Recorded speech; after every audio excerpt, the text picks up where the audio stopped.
warm welcome to this very special episode of Frankly Speaking, and joining me today is the man in the hot seat, Manoj Sinha. He is the Lieutenant Governor of Jammu and Kashmir, possibly the most difficult job in the land in terms of dealing with a state, with a union territory that is extremely sensitive, especially after the abrogation of Article 370 in August last year. नमस्कार मनोज सिन्हा जी, हमारे साथ जुड़ने के लिए आपका बहुत बहुत धन्यवाद। और सबसे पहला सवाल तो मैं आपसे ये पूछना चाहूँगी, आप 4 महीने से एलजी हैं जम्मू और कश्मीर के, आपका अब तक का एक्सपीरियंस कैसा रहा है? क्योंकि लोग कहते हैं कि एलजी की पोजीशन एक थोड़ी बहुत ब्यूरोक्रेटिक पोजीशन है, जबकि आप एक हार्डकोर पॉलिटिशियन हैं। तो पॉलिटिकल लेंस से आप इस पोजीशन को कैसे देखते हैं? मुझे लगता है कि 4 महीने से थोड़ा ज़्यादा समय हुआ है और मेरा अनुभव बहुत अच्छा रहा है। जम्मू कश्मीर के सामान्य नागरिक बहुत ही अच्छे हैं, व्यवहार कुशल हैं, लोगों में टैलेंट है।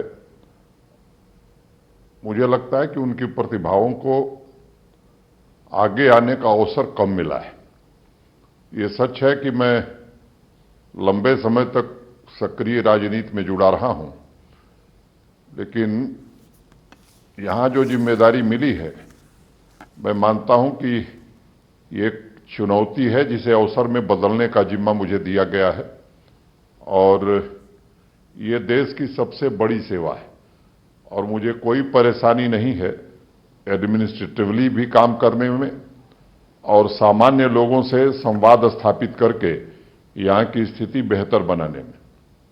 लेकिन मनोज सिन्हा जी, आपके स्वेरिंग इन से लेकर अब तक एक कॉन्फ्रंटेशन का माहौल रहा है जो जम्मू कश्मीर की पॉलिटिकल पार्टीज हैं उनके साथ। पीडीपी और नेशनल कॉन्फ्रेंस ने तो आपका ओथ टेकिंग सेरेमनी भी अटेंड नहीं किया और तब से अब तक एक तरह का कॉन्फ्रंटेशन रहा है। क्या आपको लगता है कि जम्मू और कश्मीर में एक मिसट्रस्ट है between the central government and the political parties of Jammu and Kashmir? नहीं, मुझे कोई इस तरह का मिसट्रस्ट नहीं दिखता है और स्वेरिंग इन सेरेमनी के इनविटेशन सबको दिए गए थे। मुझे लगता है कि कुछ लोगों को छोड़ करके अच्छी संख्या में लोग आए थे।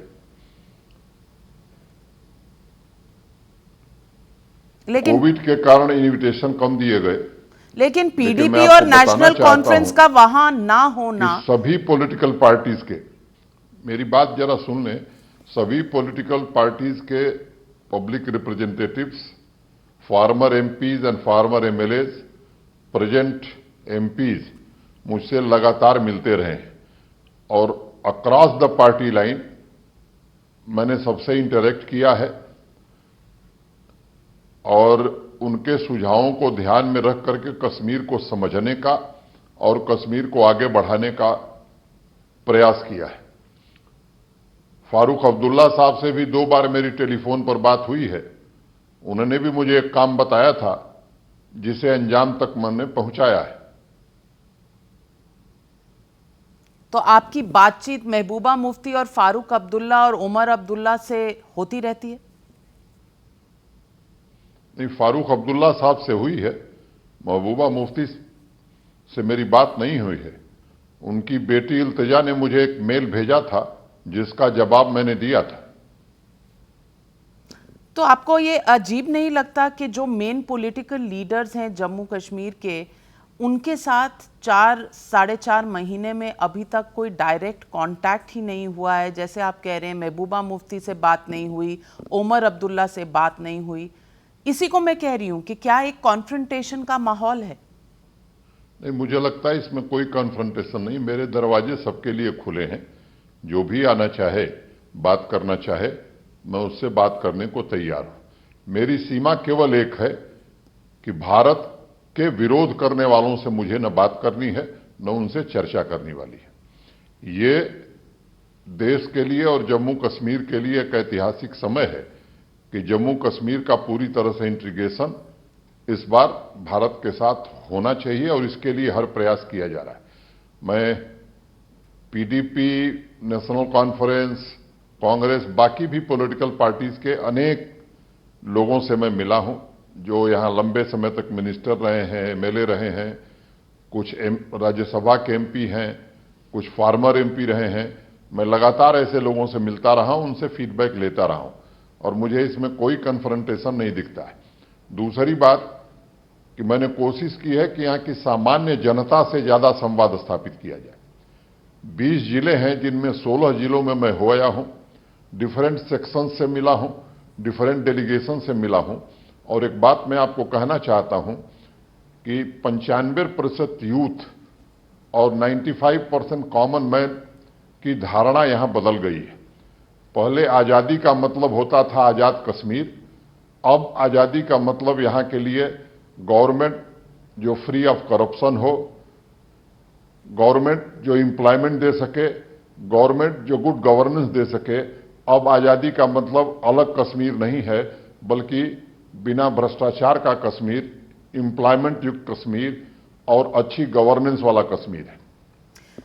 तो मनोज सिन्हा जी, आपने कहा कि फारूक अब्दुल्ला से आपकी बात हुई और आप कह रहे हैं कि जो लोग भारत के विरोध में बोलेंगे उनके लिए आपके दरवाजे नहीं खुले हैं। तो फारूक अब्दुल्ला साहब ने खुद ही कुछ देर पहले कहा था एक इंटरव्यू में कि यहाँ के लोग, जम्मू कश्मीर के लोग चाइना से मदद लेना ज़्यादा अच्छा समझेंगे बनाम इसके कि भारत से मदद लें। इस वाक्य के बारे में आपका क्या कहना है और क्या ये भारत विरोधी सेंटिमेंट नहीं है? आपको दो बात बताना चाहता हूं। एक कि जो लोग संवैधानिक पदों पर रहे हैं, जिन्होंने भारत के संविधान की शपथ ली है कभी न कभी, उनको भाषा की मर्यादा का ध्यान रखना चाहिए। दूसरी बात आपने सुना होगा, उन्होंने खुद ही कुछ दिन बाद कहा कि मैंने ये बात कही ही नहीं। तो कौन सी बात सच है ये फारूक साहब जानते होंगे और देश की जनता उसे समझती होगी। और महबूबा मुफ्ती जो कहती हैं कि जब तक आर्टिकल 370 वापस नहीं लौटेगा जम्मू एंड कश्मीर में, तो यहाँ तिरंगा फहराने नहीं देंगे। इसको आप कैसे लेते हैं और क्या जब आप लोगों से मिलते हैं ये सेंटिमेंट कहीं ना कहीं आपको नजर आता है, या आप कह रहे हैं कि पूरा कश्मीर ऐसे सेंटिमेंट को मानता ही नहीं? नहीं, मुझे लगता है कि सामान्य कश्मीरी के मन में जम्मू कश्मीर के नागरिकों में इस तरह का कोई भाव नहीं है। और मैंने पहले ही कहा कि जिन लोगों ने संवैधानिक पदों पर काम किया है, संविधान की शपथ ली है, उनको भाषा की मर्यादा का ध्यान रखना चाहिए। दूसरी बात, जहां तक धारा 370 का सवाल है, देश की संसद सक्षम है, कैपेबल है और देश की संसद ने जो कोई कानून बनाया है, मुझे लगता है कि हर देश के नागरिक को और यहां के लोगों को भी पता होगा कि संसद द्वारा बनाया गया पारित कानून ये कहने से बदलने वाला नहीं है। और एक दूसरी बात मैं जोड़ना चाहता हूं कि इसमें से अनेक लोग देश की सर्वोच्च न्यायालय में गए हैं और यहां जुडिशियरी के प्रति देश में बड़ा भारी विश्वास है। खासतौर से सर्वोच्च न्यायालय ने समय समय पर जो फैसले दिए हैं, उससे देश के लोगों का भरोसा जुडिशियरी पर बढ़ा है। ये मामला सर्वोच्च न्यायालय में विचाराधीन है। मैं ऐसे लोगों को सलाह दूंगा कि उन्हें इंतजार करना चाहिए सर्वोच्च न्यायालय के फैसले का। मनोज सिन्हा जी, मैं हाल ही में हुए डीडीसी चुनाव, पंचायत चुनाव के बारे में जिक्र करना चाहती हूँ। 7 फेज चुनाव के हो चुके हैं, 1 फेज बाकी है और चुनाव के नतीजे जो हैं वो 22 तारीख को आएंगे। और अभी तक जो हमने देखा है, हर फेज में 50% से ऊपर की पोलिंग हुई है। क्या ये जवाब है उन वोटर्स का, यहाँ की पॉलिटिकल एस्टैब्लिशमेंट को, कि उनका पूरा भरोसा है इस डेमोक्रेटिक सिस्टम में? और क्या हम एक नए सवेरे की उम्मीद कर सकते हैं जम्मू कश्मीर में? क्योंकि जब भी वहाँ से कोई आवाज़ आती है तो वो एक नेगेटिव सेंटिमेंट की और एक कहीं ना कहीं सिनिसिज्म की आती है। आप ज़मीन पर इसको कैसा देखते हैं? मैं थोड़ा पीछे आपको ले जाना चाहूंगा और वहां से अपनी बात शुरू करूंगा। पिछले 4 महीने में एक नए प्रकार का विश्वास यहाँ के लोगों में पैदा हुआ है। और मुझे लगता है कि जो 3-4 महीने में हमने काम किए हैं, कार्रवाइयाँ की हैं, जो बदलाव किए हैं, उससे सामान्य आदमी का भरोसा बढ़ा है कि नहीं, देश के प्रधानमंत्री जी जो कहते हैं वो करते हैं और उस दिशा में जम्मू कश्मीर भी आगे बढ़ रहा है। जब पंचायती राज एक्ट बना, देश की पार्लियामेंट ने कानून बनाया, तो पूरे देश में 3 टियर पंचायती राज सिस्टम बना। देश के दूसरे राज्यों ने इसे स्वीकार किया, लेकिन मैं नहीं जानता किस कारण से जम्मू कश्मीर में 2 टियर पंचायती राज सिस्टम था। डिस्ट्रिक्ट डेवलपमेंट बोर्ड में जनता के चुने हुए प्रतिनिधि न रहे। मुझे लगता है कि ये जम्मू कश्मीर के सामान्य लोगों के साथ, नागरिकों के साथ अन्याय था। मैंने अमेंडमेंट किया और यहां भी 3 टियर सिस्टम लागू कर दिया है।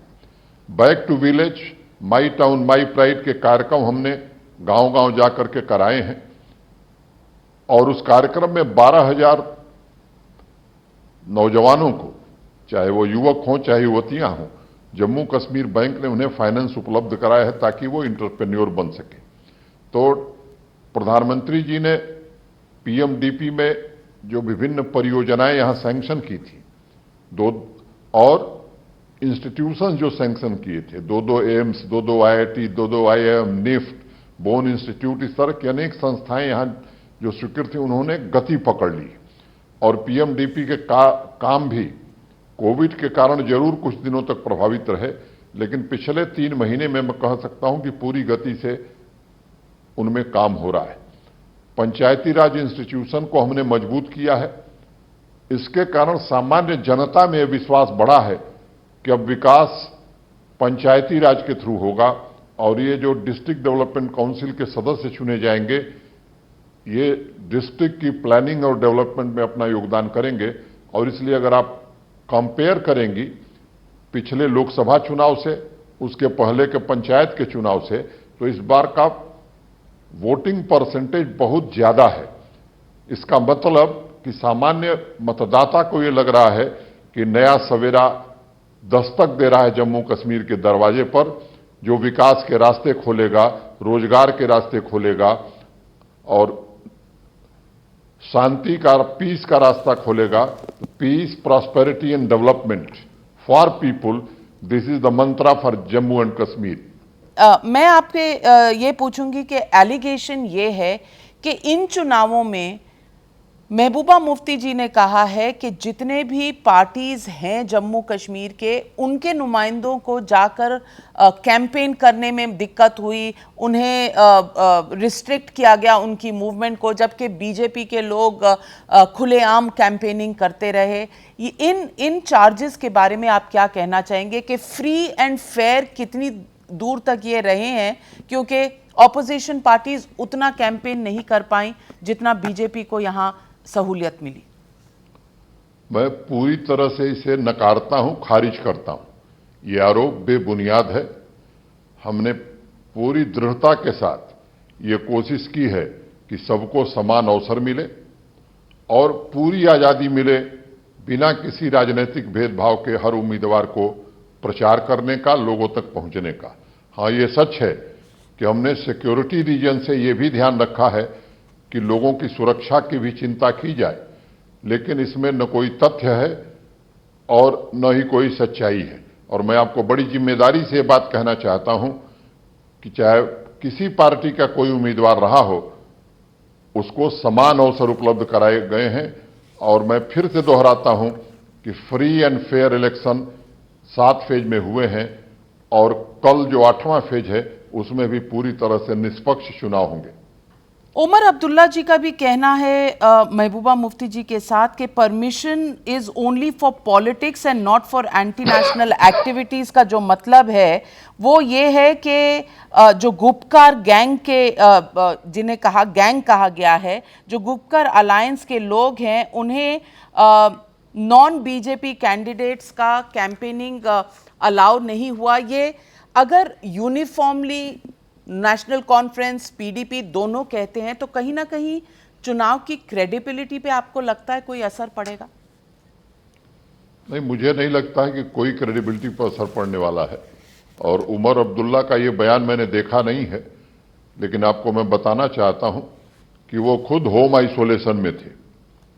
खुद उन्होंने, जो उनका बयान मैंने पढ़ा कि वो और उनके पिताजी फारूक साहब ये होम आइसोलेशन में थे, ये लेकिन शुरुआत के दिनों में फारूक साहब स्वयं जम्मू आए थे, और केवल जम्मू नहीं आए थे बल्कि अनेक स्थानों पर जाकर के लोगों से मिले थे और अपनी बात उन्होंने कही थी। महबूबा मुफ्ती साहिबा भी अनेक स्थानों पर गई हैं। तो इसलिए मैं बड़ी जिम्मेदारी से बात कहता हूं कि किसी को कहीं रोका नहीं गया है चुनाव प्रचार के लिए, सबको समान अवसर दिया गया है। मैं आपसे पूछूंगी कि गृह मंत्री श्री अमित शाह जी ने कहा है कि ये जो गुपकार गैंग है ये अनहोली ग्लोबल गठबंधन है। उन्होंने ये कहा, और उस वक्त शायद ये अनुमान था कि डीडीसी के इलेक्शंस में शायद सारी पार्टी नहीं आएंगी, लेकिन अब जब नेशनल कॉन्फ्रेंस और पीडीपी ने इसमें भाग लिया है तो ये तय है कि उन्होंने इंडियन कॉन्स्टिट्यूशन के तहत इस इलेक्शन में भाग लिया है। तो फिर मैं बात दोहरा के वही कहूंगी कि ये कॉन्फ्रंटेशन जो है ये जम्मू और कश्मीर को आगे ले जा रहा है या जम्मू और कश्मीर में मिसट्रस्ट पैदा कर रहा है, क्योंकि धारा 370 हटाई गई है। ये धारा यहाँ 70 साल से थी। हिस्ट्री को आपने चेंज करने की कोशिश करी है, तो समय क्या आप दे रहे हैं लोगों को, इवन पॉलिटिकल लीडर्स को, इससे एडजस्ट करने के लिए? देखिए, अमित शाह जी ने क्या कहा इस पर प्रतिक्रिया देना मेरा काम नहीं है। वो देश के गृह मंत्री के साथ साथ एक पॉलिटिकल पार्टी के राष्ट्रीय अध्यक्ष रहे और एक पॉलिटिकल पार्टी के नेता हैं।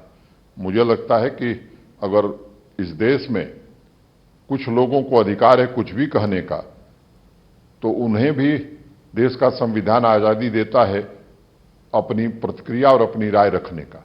इसलिए उस पर कोई राय देना मेरा उचित नहीं है।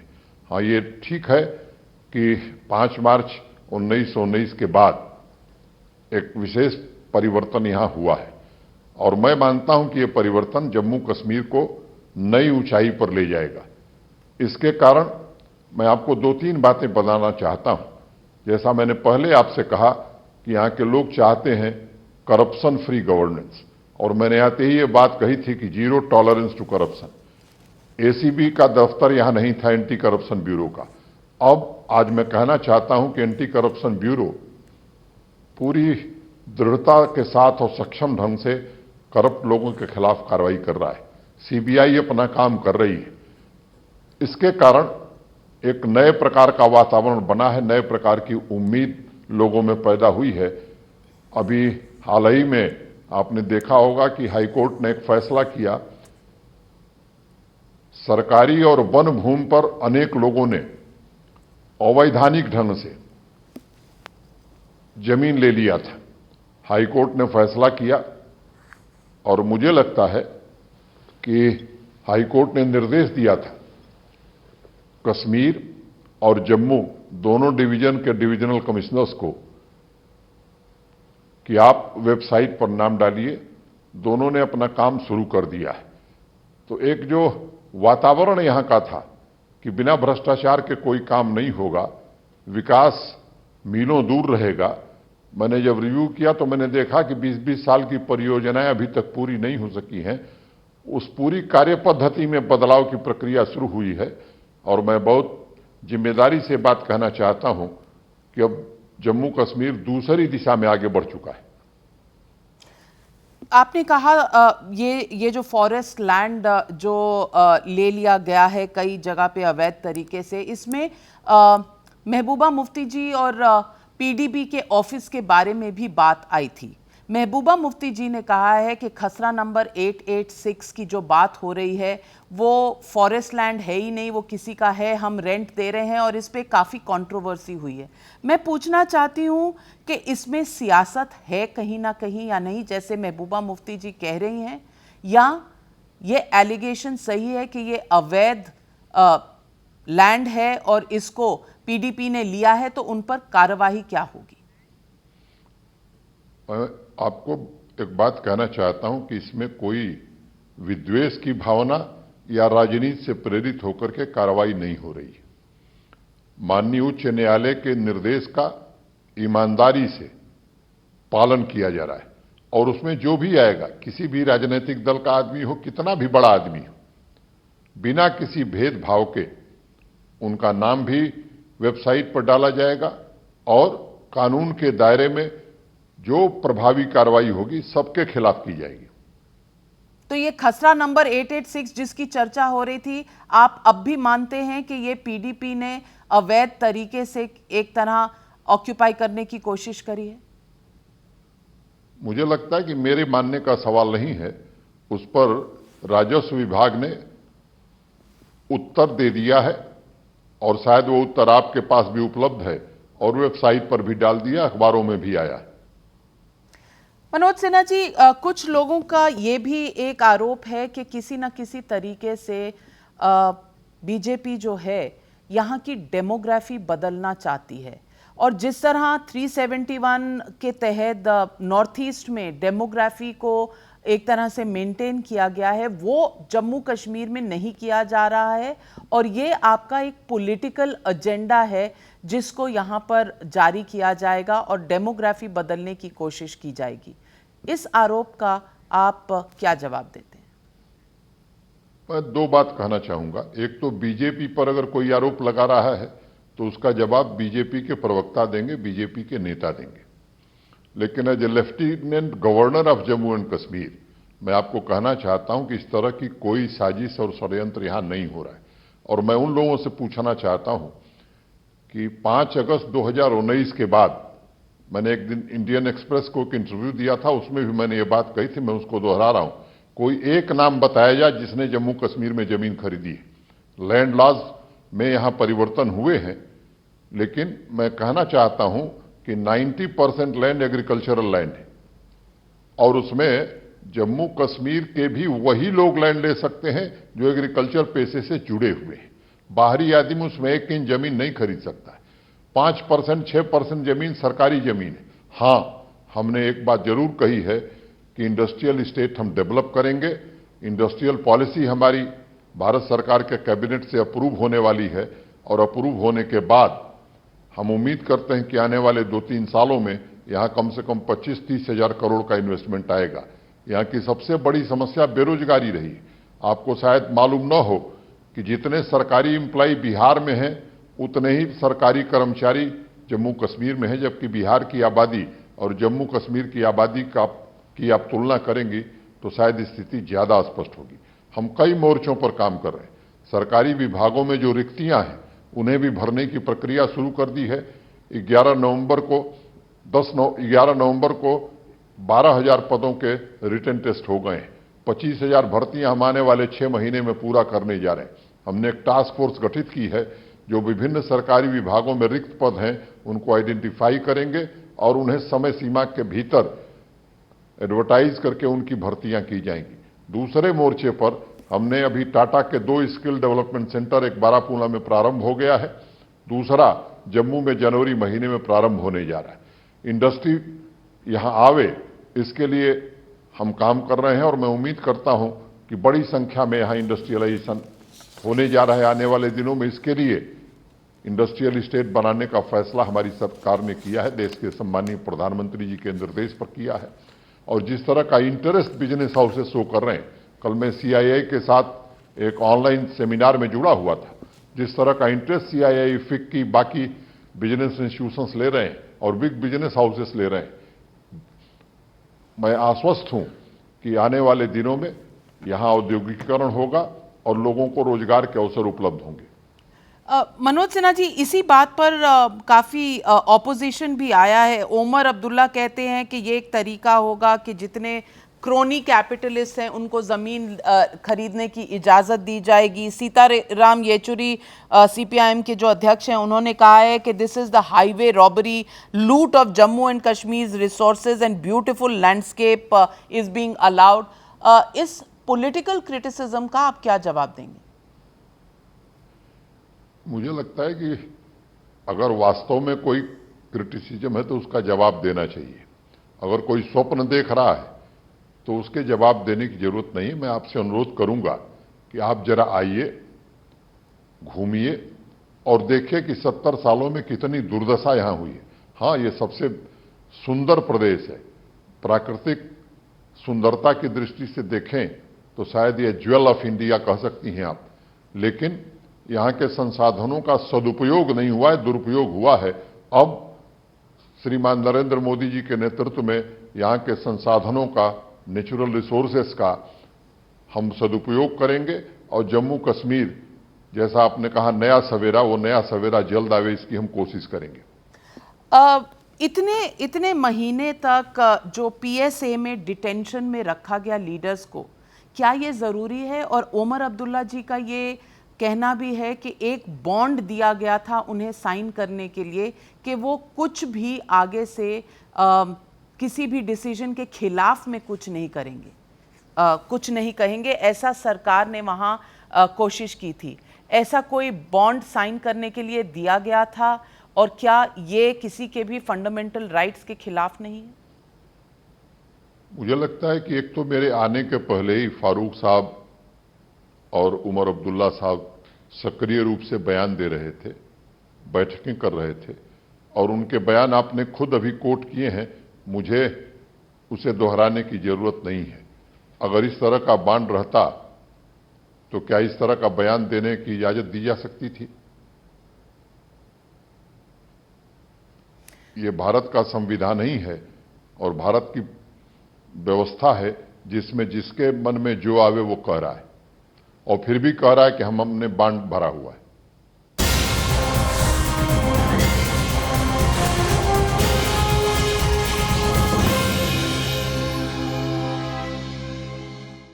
मनोज सिन्हा जी, सवाल ये भी है कि आपने कहा नौकरियों की बात, आपने कहा करप्शन फ्री जम्मू कश्मीर की बात।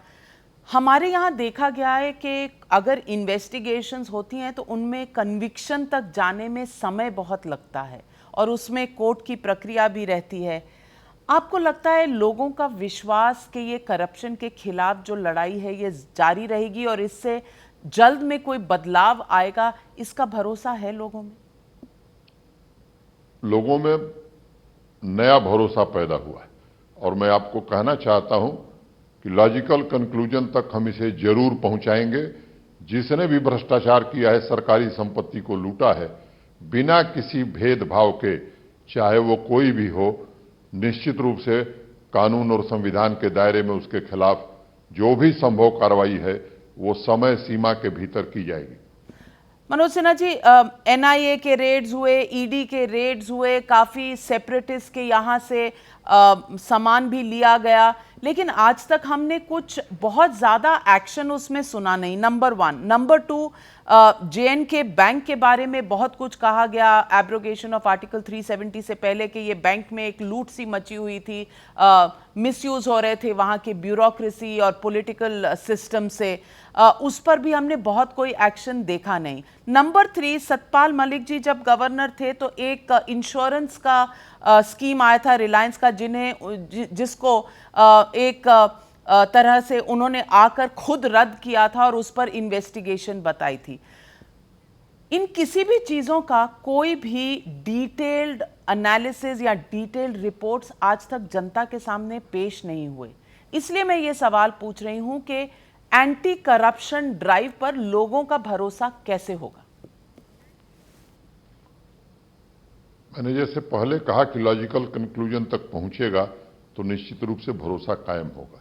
जम्मू कश्मीर बैंक, ईडी और एनआईए, इन 3 बातों से मैं अवगत हूं।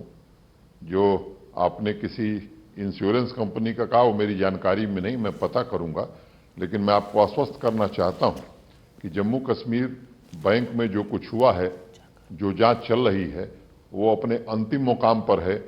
देश भी जानेगा, जम्मू कश्मीर के लोग भी जानेंगे, और मैं कोशिश करूंगा कि इसकी जानकारी आपको भी दी जाए। आपने एक प्रोसेस शुरू किया है जिसे कहा गया है एलजीज मुलाकात। ये आम आदमी का आपसे डायरेक्ट संपर्क के लिए है।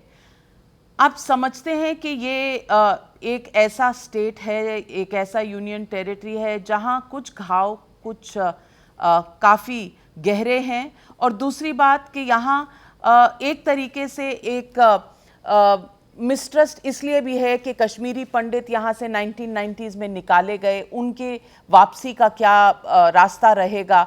कहीं ना कहीं आपको लगता है एक ये मरहम का जो एहसास उन्हें चाहिए, उसके बाद कश्मीरी पंडितों की वापसी की भी कोई बात शुरू होगी? एक साथ दो सवाल आपने पूछा है। एक एलजी मुलाकात का, मैं आपको बताना चाहता हूं कि ग्रीवांस रिड्रेसल का एक इंस्टीट्यूशनल मैकेनिज्म यहां हमने खड़ा किया है। जो बात आप कह रहे हैं कि सामान्य व्यक्ति को लगे कि हमारी सुनवाई है, इसका एक सिस्टम हमने खड़ा किया है जेके ग्राम्स के नाम से, और हर डीसी के दफ्तर में एक डैशबोर्ड है, चीफ सेक्रेटरी के दफ्तर में है और हमारे दफ्तर में भी है। और मैं आपको बताना चाहता हूं कि अभी 2 महीनों में मैं 20 जिलों के एक लोगों से मिला हूं। अब सामान्य रूप से जो ग्रीवांसेस आती थी कि हमारा राशन कार्ड नहीं बना, हमारी पेंशन नहीं मिली, हमारी स्कॉलरशिप नहीं मिली, प्रधानमंत्री आवास योजना में हमको घर मिलना चाहिए था, नहीं मिला, ये शिकायतें अब यहां बंद हो गई। अधिक अफसरों को भी लग गया है कि सीधे मैं हर महीने इसका रिव्यू करता हूं, तो इस तरह की समस्याएं अब रह नहीं गई। अब लास्ट जो मुलाकात मैंने नवंबर महीने में की थी, तो उसमें जो अधिकांश ग्रीवांसेस थी, किसी ने कहा कि साहब मेरा पेमेंट रुका हुआ है, किसी ने कहा कि साहब ये लैंड पर इंक्रोचमेंट है, इसको खाली करवा दीजिए। तो एक नए प्रकार का विश्वास लोगों में, सामान्य आदमी को यह भरोसा हुआ है कि उसकी जो वाजिब समस्या है उसका समाधान इस माध्यम से समय सीमा के भीतर होगा। दूसरी बात आपने कश्मीरी पंडितों की कही। मैं आपको बताना चाहता हूं कि 6000 नौकरियां और 6000 घर कश्मीरी पंडितों को बनाने के लिए भारत सरकार ने पैसा दिया था। किन्हीं परिस्थितियों में न 6000 पद भरे जा सके, न 6000 घर बनाए जा सके। मैंने इसकी समीक्षा की और आज मैं आपको कहना चाहता हूं कि 164 पोस्ट को छोड़ करके बाकी जितनी पोस्ट हैं सब हमने एडवर्टीजमेंट के लिए भेज दिया है और 6 महीने में सारे पद भर दिए जाएंगे। उसी तरह मकान भी 700-800 बने थे, 3500 के टेंडर हमने फ्लोट कर दिए हैं जो 1.5 साल में बन जाएंगे। बाकी के लिए भी जमीन चिन्हित कर ली गई है और उसके टेंडर की प्रक्रिया भी हम शीघ्र पूरा करेंगे। मैं खुद भी गया हूं उन कैंप्स में, जगती में जाकर के उनसे बातचीत की है, उनकी समस्याओं को नजदीक से समझने का प्रयास किया है। और दूसरी बात, कश्मीर घाटी के जो हमारे भाई बहन हैं, उनके मन में, सामान्य लोगों के मन में यह दर्द है कि कश्मीरी पंडित यहां से चले गए। तो इस तरह का वातावरण यहां बन रहा है कि लोग सुरक्षित वापस जाके रह सकेंगे। उस दिशा में निश्चित रूप से हम प्रयास करेंगे। सेपरेट कॉलोनीज में जैसे पहले कहा गया था, या सबके साथ मिलजुल कर? ऐसा है कि जो सरकारी कर्मचारी हैं उनके लिए अलग से कॉलोनी बनाई गई है, लेकिन वातावरण ऐसा अब यहां बनता जा रहा है और मैं उम्मीद करता हूं कि ऐसा वातावरण बनेगा कि लोग स्वच्छंदता से वहां रह सकेंगे, और कई लोग रह रहे हैं। मनोज सिन्हा जी, मैं आपसे पूछना चाहती हूँ कांग्रेस पार्टी के बारे में। नेशनल पॉलिटिकल पार्टी है, बहुत पुरानी पार्टी है, और जब ये गुपकर अलायंस बना था तो पूर्व गृह मंत्री पी चिदम्बरम जी ने इसका वेलकम किया था और उन्होंने कहा था कि ये मेन स्ट्रीम पार्टीज़ के साथ जम्मू और कश्मीर की पार्टी जो है वो कॉन्स्टिट्यूशनल बैटल लड़ रही है जम्मू और कश्मीर के लोगों के लिए, जिसमें वो चाहते हैं कि 370 वापस लगे जम्मू और कश्मीर में। और इसके बावजूद इलेक्शन में भी देखा गया है कई जगह में, डीडीसी के इलेक्शन में, कि कांग्रेस जो है वो गुपकर अलायंस के जो कंटेस्टेंट्स हैं उनके साथ मिलजुल कर इलेक्शन लड़ रहे हैं। इसको आप कैसे देखते हैं? एक तरफ नेशनल होने का दावा करते हैं, दूसरी तरफ आर्टिकल 370 के एब्रोगेशन से खुश नहीं है, उसकी रेस्टोरेशन चाहते हैं। क्या ये दोनों चीज़ें कॉन्ट्रडिक्टरी हैं आपके ख्याल से? मुझे लगता है कि इस राजनीतिक बात पर मुझे प्रतिक्रिया देने की जरूरत नहीं है। कांग्रेस पार्टी को खुद सोचना चाहिए वो क्या कर रही है। आप बहुत सोच समझ के राजनीति से बचा रहे हैं अपना दामन, लेकिन राजनीति तो वहां पे होगी। एज एन एलजी आपके सामने ये बात है। तो जो लोग चाहते हैं कि कश्मीर बाकी सारी देश के साथ इंटीग्रेट ना हो, मैं राजनीतिक बयान के लिए नहीं कह रही, पर मैं ये मूलतः आइडियोलॉजिकल बयान पे सवाल पूछ रही हूं कि क्या कश्मीर को बाकी भारत से अलग रखना किसी भी मेन स्ट्रीम पॉलिटिकल पार्टी का ऑब्जेक्टिव हो सकता है? मैं आपको कहना चाहता हूं कि कोई भी अगर ये कोशिश करता है कि जम्मू कश्मीर भारत के साथ पूरी तरह इंटीग्रेट न हो, तो वो उचित नहीं है, वो निंदनीय है। और मैं आपको ये भी कहना चाहता हूं कि मेरी जितनी क्षमता है, जितनी योग्यता है, 100% इसके लिए काम करना है कि जम्मू कश्मीर का पूरी तरह इंटीग्रेशन भारत के साथ हो जाए। मनोज सिन्हा जी, पिछले एक साल में, एक साल से कुछ अधिक हुआ है एब्रोगेशन ऑफ आर्टिकल 370। हमने 3 एलजीज देखे हैं। पहले सतपाल मलिक जो पूर्व गवर्नर थे, कुछ समय वो रहे, फिर वो हटे, मुर्मू जी आए, अब आप आए। कहीं ना कहीं ये एक जिसको मैं कहूंगी कि एक एक्सपेरिमेंटल अभियान सरकार चला रही है, ऐसा लगता है कि श्योर नहीं है। ये कई लोगों का इसमें क्रिटिसिज्म रहा है। आप इसको कैसे देखते हैं? एक बात मुझे लगता है कि सतपाल मलिक साहब यहाँ गवर्नर थे जब ये यूटी बना, तो सबके मन में यह स्पष्ट रहा होगा कि अब वो दूसरी जगह कहीं जाएंगे गवर्नर बन के। दूसरी बात, मुर्मू साहब यहाँ एलजी के रूप में आए, और मैं कहना चाहता हूं कि कई बहुत ही अच्छे इनिशिएटिव मुर्मू साहब ने यहाँ शुरू किए। भारत सरकार की योजनाओं को लागू करने की कोशिश की, लैंग्वेजिंग प्रोजेक्ट्स कैसे पूरा हो इसके लिए एक नया काम उन्होंने शुरू किया। और मुझे लगता है कि मुर्मू साहब के 1 वर्ष के कालखंड में कोविड ने भी काफी कामों को प्रभावित किया, लेकिन मुर्मू साहब ने बहुत ही अच्छा काम किया है और मैं उस काम को आगे बढ़ाऊंगा। आज भी जम्मू और कश्मीर में इंसर्जेंसी और टेररिज्म के चैलेंजेस शायद उतने ही पीक पे हैं जितने पहले भी रहे हैं। ये टेररिज्म और इंसर्जेंसी और बॉर्डर पे जो हमारी पाकिस्तान के साथ कॉन्फ्रंटेशन की सिचुएशन रहती है, इसके बारे में हम क्या कहेंगे कि ये आने वाले समय में कुछ कम होने के आसार भी नजर आते हैं या नहीं? देखिए, अगर स्टैटिस्टिक्स को आप एनालाइज करेंगी तो आप खुद पाएंगी कि पहले की तुलना में मिलिटेंसी रिलेटेड इंसिडेंट्स बहुत कम हो गई। अगर किलिंग्स को देखेंगी तो वो भी पहले से ड्रास्टिक गिरावट इसमें आई। हाँ, और सिक्योरिटी फोर्सेस का काफी अपर एंड है। दूसरी बात, जम्मू कश्मीर पुलिस, आर्मी और सेंट्रल आर्म फोर्सेस के बीच बहुत ही बेहतर तालमेल स्थापित हुआ है। और अभी आपने देखा होगा 2 घटनाओं के बारे में। एक अभी नगरोटा में कुछ आतंकवादी पकड़े गए। अभी पुंछ में कुछ दिन पहले हमारा पड़ोसी देश यहाँ के डेमोक्रेटिक प्रोसेस को डिस्टर्ब करना चाहता था। तो इतने चौकन्ने हैं हमारे जम्मू कश्मीर पुलिस और फोर्सेस और आर्म फोर्सेस के लोग कि कोई अवसर उनको नहीं मिल पा रहा है। और मुझे लगता है कि पहले से काफी सुधार हुआ है। तमाम पड़ोसी की कोशिशों के बावजूद उसे सफलता नहीं मिल रही है, और हम ये इंश्योर करेंगे कि टेररिज्म मुक्त जम्मू कश्मीर भी शीघ्र देश के लोग देख सकें। वैली के जितने नेता हैं उनका कहना है इसको आगे ले जाने के लिए, इस सपने को साकार करने के लिए पाकिस्तान से बातचीत करनी जरूरी है। क्या आप समझते हैं कि पाकिस्तान से बातचीत करके कोई हल निकल पाएगा?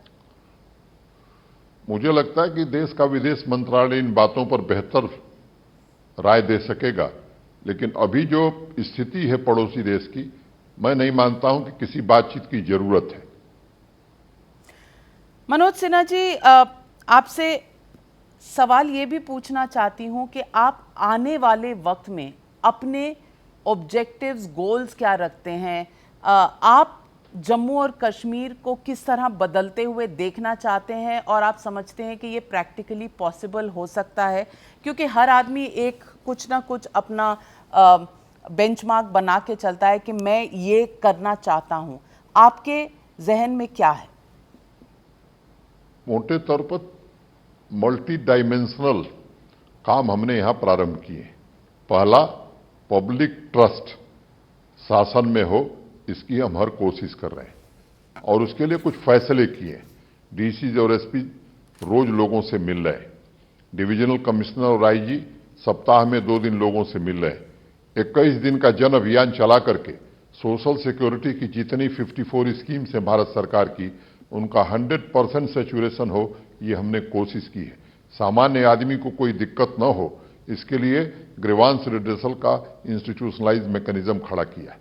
गांव और शहरों के विकास के लिए बैक टू विलेज और माई टाउन माई प्राइड का कार्यक्रम हमने प्रारंभ किया। पंचायती राज संस्थाओं को हम मजबूत कर रहे हैं। तीसरा, मैंने आपको कहा कि रोजगार के अवसर अधिक से अधिक यहां उपलब्ध कराए जाए। इंडस्ट्रियल पॉलिसी लेके हम आ रहे हैं। मैंने बताया आपको कि कितना इन्वेस्टमेंट आने वाला है। तीसरा काम, 31 अक्टूबर के दिन श्रीनगर में कार्यक्रम हमने किया था, जिसमें सोशल सेक्टर में काम करने वाले लोग, एकेडमिया के लोग, इंडस्ट्री बिग इंडस्ट्री के लोग भी आए थे और हमने बड़े पैमाने पर स्किल डेवलपमेंट का काम प्रारंभ कराया है। यहाँ पर इंक्यूबेशन सेंटर्स स्थापित हों, स्टार्टअप्स स्थापित हों, बच्चों में नए प्रकार की चेतना जागृत हो और यहाँ का जो पोटेंशियल है, जैसे एग्रीकल्चर और हार्टिकल्चर विशेष रूप से, आपको मालूम है कि देश का 3/4 एप्पल यहीं होता है। अगर हाई डेंसिटी एप्पल की ओर हम जाएंगे तो एप्पल की पैदावार 4 गुनी बढ़ाई जा सकती है। सैफरन है, वॉलनट है, अनेक इस तरह के काम है जिसे हम आगे बढ़ा रहे हैं। और मैं आपको आश्वस्त करना, मैं आपसे कहना चाहता हूं कि हमारी प्रायोरिटी बड़ी साफ है। 1, जम्मू कश्मीर का पूरी तरह से भारत में इंटीग्रेशन। 2, यहाँ के कृषि, हॉर्टिकल्चर, डेयरी, इस सेक्टर को पीक पर ले जाना, इंडस्ट्रियलाइजेशन। तीसरा, यहाँ अच्छे एजुकेशनल इंस्टीट्यूशन, अच्छे हॉस्पिटल्स बने, इसकी कोशिश हम कर रहे हैं। रोजगार भी हो, शांति भी हो, विकास भी हो, इस दिशा में हम जम्मू कश्मीर को, और गुड गवर्नेंस भी हो, इस दिशा में हम जम्मू कश्मीर को लेकर आगे बढ़ना चाहते हैं। मनोज सिन्हा जी, आपके लिए पॉलिटिशियंस से एक एपॉलिटिकल एलजी का सफर कैसा है और क्या एपॉलिटिकल होना पॉलिटिक्स इतना करने के बाद आसान होता है? मुझे लगता है कि सामाजिक और राजनीतिक जीवन में काम करने का अनुभव मुझे सहायता कर रहा है और मैं इसे राष्ट्र की सेवा मानता हूं। और अगर जो काम मैंने बताए हैं, मैंने आपसे कहा कि मैं पूरी ईमानदारी से, पूरी क्षमता और योग्यता से कोशिश करूंगा और ये मैं कर सकूंगा अगर, तो मैं अपना भाग्य समझूंगा कि जिसके लिए पता नहीं कितने लोगों ने अपनी कुर्बानी दी है, उस देश को बचाने में हम सफल हुए। Well, thank you very much, Lieutenant Governor of Jammu and Kashmir, Mr. Manoj Sinha, for joining me on Frankly Speaking. मैं उम्मीद करती हूँ कि आगे चलकर जिस तरह जम्मू और कश्मीर अपनी हालात बदलता है, अपनी नई सवेरे की दिशा देखता है, हम फिर आपसे जुड़ेंगे और फिर जम्मू और कश्मीर के बारे में आपसे जानेंगे। Thank you for joining me on Frankly Speaking.